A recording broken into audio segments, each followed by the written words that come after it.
Voltamos! Seja bem-vindo ao Corretor Sincerão em casa.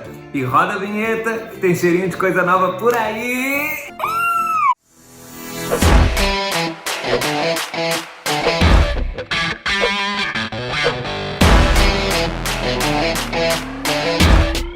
Eu sou o Henrique, o Corretor Sincerão.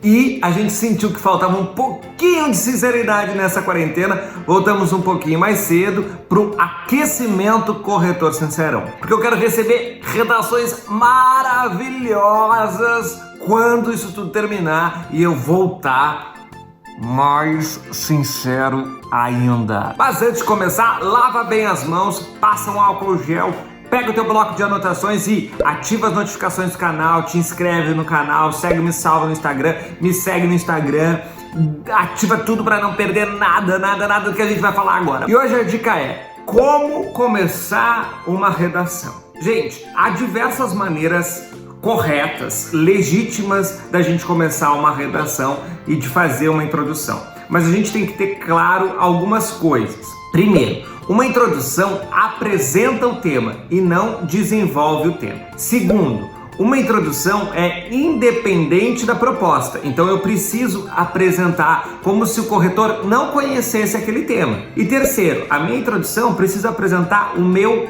texto e não só o tema. Então, na introdução nós vamos ter três coisas: a apresentação do tema, a apresentação do ponto de vista e o anúncio dos argumentos que eu vou dizer. Então a introdução é como se fosse uma vitrine de uma loja, vamos dizer assim, né? A gente coloca os produtos ali, mas quando a gente entra na loja, ai, que saudade, né? De entrar numa loja, que saudade de entrar em algum lugar que não fosse o meu quarto e a minha cozinha. Então quando a gente entra numa loja, aqueles produtos que estão na vitrine, eles também têm que estar na loja e, dependendo, esses produtos vão ter mais diversidade, vão ter mais cores, vão ter mais opções pra gente. É a mesma coisa. A gente vai desenvolver o que a gente apresentar na introdução nos desenvolvimentos. Mas a introdução é um prototexto. Tudo que estiver no texto tem que ter um pouquinho ali, certo? Bem, uma introdução, ela pode funcionar sem repertório nenhum. É o que a gente chama introdução por delimitação temática ou delimitação do tema. Isso é legítimo. E quer ver uma coisa? A Isamara fez no Sincerão. Roda aí, Alex. O Brasil é um país muito rico em recursos naturais, como a água, possuindo uma das maiores reservas de água doce do mundo. Só a água, Isamara? E cadê nossa Amazônia? Cadê a Mata Atlântica? Tem um monte de coisa aí, guria! Porém, sem ter a atenção necessária, sua preservação é insuficiente para perpetuar esses bens para os próximos anos. Muitos são os vilões dessa proteção com a natureza, podendo citar o desmatamento das terras e os resíduos das atividades humanas. Aqui tem um probleminha. Muitos são os vilões dessa proteção, muitos são os vilões da destruição. Parece que tu tá querendo destruir tudo, Isamara. Na verdade, tu tá querendo proteger. Nesse texto da Isamara, que era sobre as riquezas naturais e a necessidade de preservação dessas riquezas, a Isamara decidiu começar sem um grande repertório. Mas ela contextualiza e desenvolve o tema, delimita e percebe que lá no final da introdução ela também já vai trazer os argumentos. Então tem tudo que o texto dela vai ter ali na introdução. É essa introdução que a gente chama por delimitação temática. Uma outra maneira de começar o nosso texto, e aí uma maneira um tanto melhor, porque ela é mais robusta, ela já tem um repertório ali, é por contextualização histórica.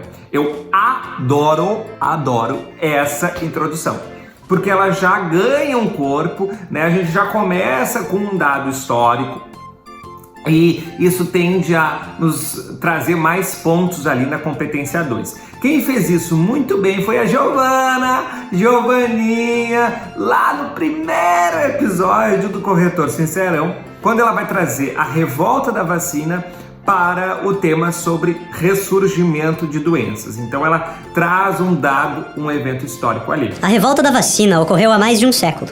Esse período da história é marcado pela indignação populacional diante da novidade científica, a vacina, a qual assustou muitas pessoas. Indignação populacional assustou muitas pessoas. Tu tava lá, Giovana? Parece que sim. Quando coloca uma informação dessas, tenta trazer a fonte desse conhecimento, senão fica muito vago. Eu tenho certeza que tu não tava lá, né? A vacina, a qual assustou muitas pessoas pelo fato de, por exemplo, se utilizar a injeção. Entretanto, atualmente, tal desconhecimento e repúdio à vacina ainda é persistente, de forma a causar descontrole sobre a saúde nacional. Com efeito, reestruturações governamentais e educacionais são medidas que se impõem como necessárias para que não haja um ressurgimento de doenças já controladas no território brasileiro. Tua introdução tá linda, perfeitinha. Dá pra ver todo o planejamento do texto que eu espero que tu cumpra daqui pra frente. Mas cuidado, cara pálida, pra gente não trazer o seguinte, ó. A Revolução Industrial trouxe o capitalismo e por isso, né, estourou o coronavírus. Às vezes, as pessoas elas querem começar com um dado histórico, uma contextualização histórica e fazem uma causa e uma consequência que não são muito lógicas ou que precisam de uma modalização ali no meio. Cuidado com isso, tá? Tenta trazer um fato, um evento histórico bem próximo aí ao tema que tende a dar mais certo. E uma maneira muito massa de começar a redação é por repertório cultural. Então a gente traz lá um livro, um autor, um filósofo, um poema, uma citação. Então a gente já entra com esse repertório cultural. Quem fez isso foi o Benjamin. Só que o Benjamin, gente, citou o GTA. No jogo Grand Theft Auto San Andreas, GTA... Ah, não. Começou com GTA, Benjamin. Tu não quer que eu leia o resto, né? Seguinte, citar jogos... Eu não sou aquela pessoa que vai, assim, demoniza os videogames, jogos violentos. Não, não é isso. Mas citar jogos é ruim, porque a gente tem uma gama de um repertório com áreas de conhecimento, né, que são mais legitimados socialmente, que valem mais a nossa redação. Então aqui já começa a pecar um pouquinho. Da empresa Rockstar Games é apresentado o cotidiano da cidade de San Andreas, tomada por gangues e mergulhada no crime. Nesse sentido, o jogador controla o ex-presidiário CJ em suas missões criminosas pela cidade. O usuário é incentivado, então, a agir de forma violenta no jogo, uma forma que prejudica a harmonia daquele mundo. Beleza, estamos bem, porém esse período aqui tá um pouco bagunçado, Benjamin. Tu repete, forma, tu traz 2 vezes o jogo e o mundo, tu retoma o mundo, né, para aquele jogo. Então, vamos organizar esse período aí para ele ficar bonito. Fora do mundo dos jogos... Não tenho outras palavras para colocar, meu querido. Mundo, jogos, again. O contexto apresentado relaciona-se com a realidade, uma vez que a violência está amplamente presente no Brasil, e isso revela a fragilidade da sociedade. Nesse contexto, não há dúvidas de que o comportamento violento do indivíduo é um desafio a ser resolvido com a ética no Brasil, o qual ocorre, infelizmente, devido não só à educação inadequada, mas também à negligência do Estado. Aí, beija. A introdução termina com os teus argumentos. Isso mostra o quê? Planejamento de texto, item fundamental na nossa redação e avaliado na competência 3. Tá indo bem. O GTA é um jogo, não tem problema citar jogo, pode citar sim, mas ele citou o GTA. O GTA é um jogo, né? É dessa cultura nerd, não tem nenhum problema citar o GTA, mas claro, se a gente tivesse ali um repertório mais legitimado academicamente, vamos dizer assim, seria mais interessante aos olhos do corretor. Quem fez isso muito bem foi a Laísa. Coloca aí pra mim, Alex. A Laísa, ela estava com um tema de encarceramento e ressocialização dos presidiários. E ela começa o texto dela trazendo a obra Os Miseráveis, um clássico francês do Victor Hugo. Isso é muito massa, isso é muito bacana, porque já vai ter ali um repertório legitimado e pertinente ao tema para a apresentação. A obra literária Os Miseráveis apresenta como protagonista o personagem Jean, o qual, após passar alguns anos na prisão, encontra dificuldade para a atuação na vida social, mas, depois de ser acolhido por um padre, obteve a chance de recomeçar uma nova história. Ao contrário do ocorrido com Jean, muitos ex-presidiários não encontram oportunidade de reinserção na sociedade. Aí, Laísa, muito bom esse início de redação. Trouxe um personagem literário e linkou com a sociedade atual, um personagem que tem a ver, não é uma coisa assim que tu tenta encaixar à força, né? É um personagem que tem a ver com o tema. De repente, uma linha a menos seria perfeito, mas nós não temos nenhum problema gramatical e tá linda. A Laísa chega até a narrar um pouco a obra, né? A narrar um pouco aquele livro, para depois então trazer este tema que está presente na obra dentro do que a gente precisa, que é da sociedade brasileira. Isso é uma maneira bastante boa de começar o texto. Essas duas maneiras de começar a introdução são as que eu, Henrique Sincerão, mas recomendo para vocês, que é contextualização histórica. Então coloca aí, cara pálida, hashtag dados históricos. E a segunda, que é repertório cultural. Coloca aí hashtag livros e filmes. Mas quando a gente traz esses dois, a gente já traz repertório para o nosso tema. A nossa introdução fica bastante interessante e a gente tem uma possibilidade de voltar a esses repertórios lá no final da nossa introdução, fazendo aquele texto cíclico, aquele texto que vai fechar a conclusão, voltando ao início, voltando à nossa introdução, o que vai mostrar para o corretor planejamento também. Então a gente vai ganhar uns pontinhos aí na 2 e na 3. Se liga no que eu vou dizer aqui, carinha pálida da minha vida.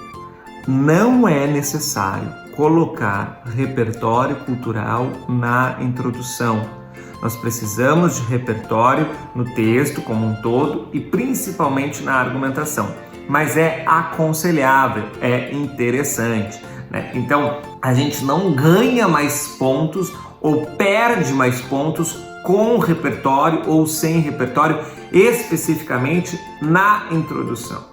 Não é isso que está sendo avaliado, mas um repertório histórico ou cultural, ele vai dar um corpo para o nosso texto, o nosso texto já vai começar super bem, né? Essa é a questão. E uma última coisa, gente, eu aconselho a colocar os dois argumentos no final da introdução de uma maneira muito clara, sem deixar dúvida para o corretor que você planejou aquele texto, que aquele texto sim tem um plano prévio a ser seguido e que você, na introdução, já sabe D1 e D2. Quem fez isso muito bem foi a Wilma. Coloca aí para mim a introdução da Wilma, Alex, que no final vai ter 2 pontos, argumento 1, argumento 2. Eu adoro essa maneira de colocar os 2 desenvolvimentos, os 2 argumentos principais, depois de um anúncio feito com 2 pontos. Então, é uma dica aí que eu dou, um conselho aí que eu dou.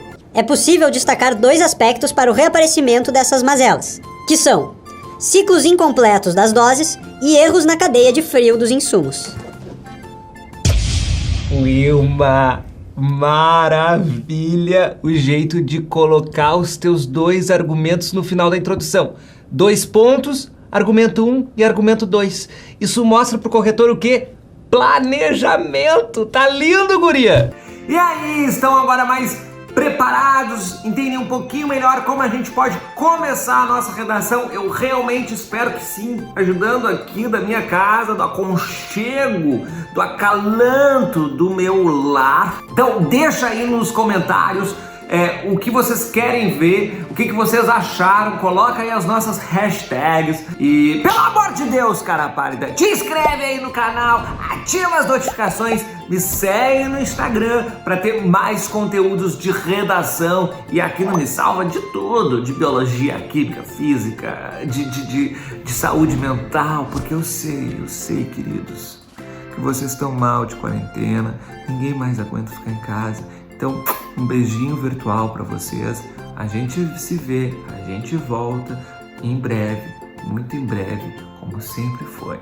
Lava bem as mãos, fica bem e cuida dos teus velhinhos. Valeu! Até semana que vem!